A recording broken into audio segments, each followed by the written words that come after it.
Olá pessoal, como é que vocês estão? Espero que todos estejam bem, né, nesse momento aí de quarentena. Tem algumas pessoas confundindo, achando que quarentena é férias, né? Lembrando que quarentena não é férias, né? Vale lembrar vocês. Mas claro, tem aquele momento que a gente quer um pouco se distrair, que a gente quer se divertir um pouco, jogar um jogo, ler um livro, ver um filme, ver um seriado. Então eu tô trazendo para vocês diversas dicas em minhas redes sociais. Eu tô trazendo dicas de filmes, dicas de livros pra gente se divertir aí, pra gente também aprender se divertindo.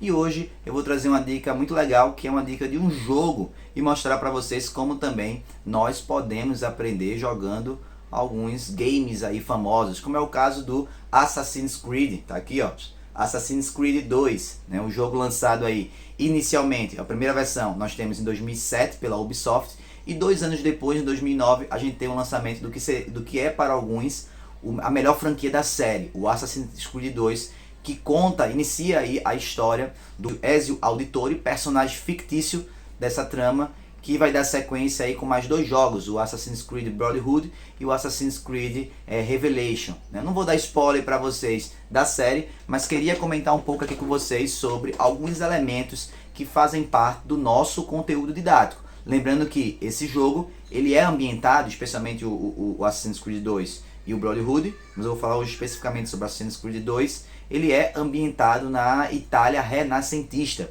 né? O jogo inicia especialmente na cidade de Florença, onde basicamente se passa toda a trama, a Florença que é o berço do Renascimento.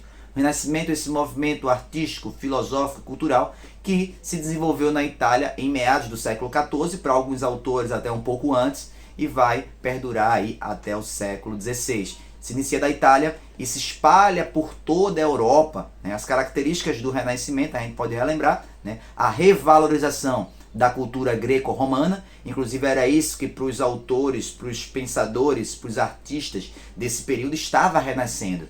Nós estávamos ali revalorizando, renascendo a cultura greco-romana clássica, que para eles era o principal expoente da cultura, o principal expoente da arte, o principal expoente do pensamento do mundo ocidental. A gente tem aí também o antropocentrismo, como essa mudança do pensamento teocêntrico medieval, ele vai migrar para o pensamento antropocêntrico, teocêntrico medieval, onde nós tínhamos a religião, Deus, como a base do pensamento, né, do mundo, como a base da mentalidade, e aí vamos passar para um pensamento antropocêntrico. Esse pensamento antropocêntrico coloca o homem como centro da reflexão. É o antropocentrismo como um modo de pensamento que vai fazer nascer, né, a filosofia humanista, que é uma das principais características do Renascimento.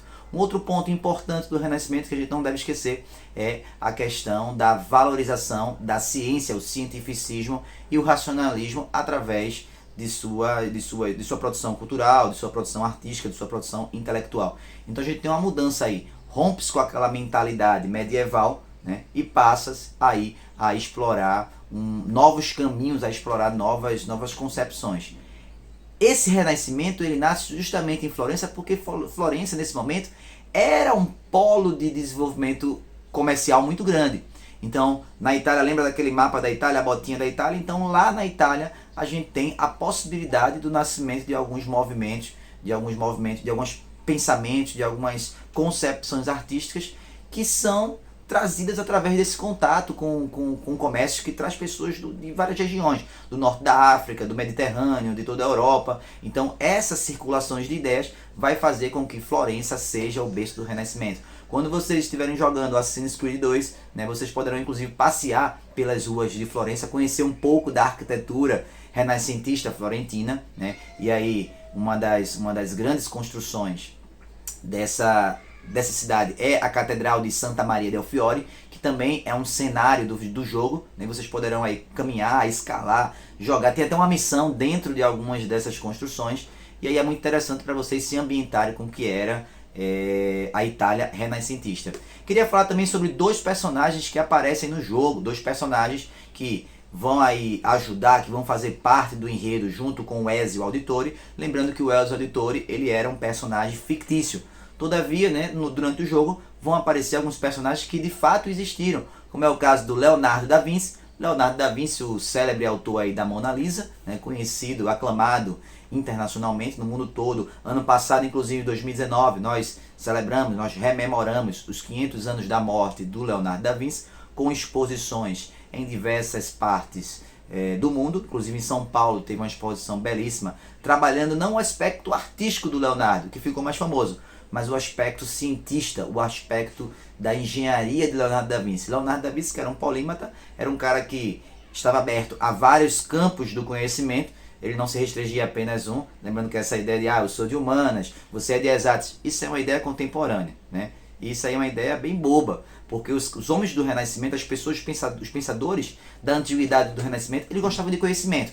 E para ele o conhecimento era amplo, você podia aprender sobre tudo. O Leonardo da Vinci fez experimentos de anatomia, fez experimentos científicos, tem alguns projetos de engenharia, né? Inclusive ele tem um projeto da criação de uma primeira máquina voadora, e isso também vai aparecer no jogo. Ele tem também um projeto da criação de um tanque de guerra, né? Servindo aí os ideais daquela época das guerras da Idade Moderna. Então tudo isso também vai aparecer no jogo. Ressalto aí a participação do Leonardo da Vinci nesse enredo, como um homem do Renascimento, um símbolo do Renascimento, e o grande artista que foi, né? Na nossa aula de História da Arte, a gente sempre fala muito sobre o Renascimento e sempre fala muito sobre o Leonardo da Vinci, né? Esse grande autor, né? Recomendo que vocês aí nesse momento possam, inclusive, pesquisar algumas obras, dar uma olhada em algumas obras do Leonardo da Vinci.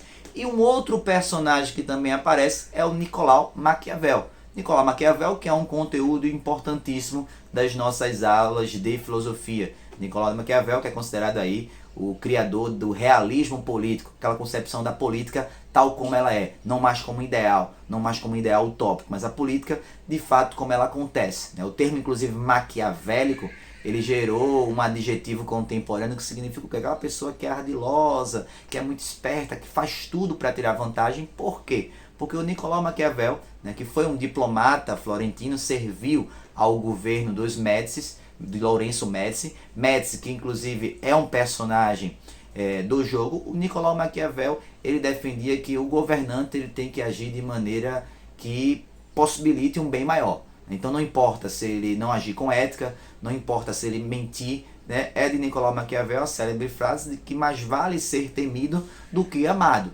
Porque um governante, ele quando é amado, basta ele fazer alguma coisa errada, que todas as pessoas se voltam contra ele. Mas quando ele é temido, ele sempre vai ter o controle daquela sociedade através do temor.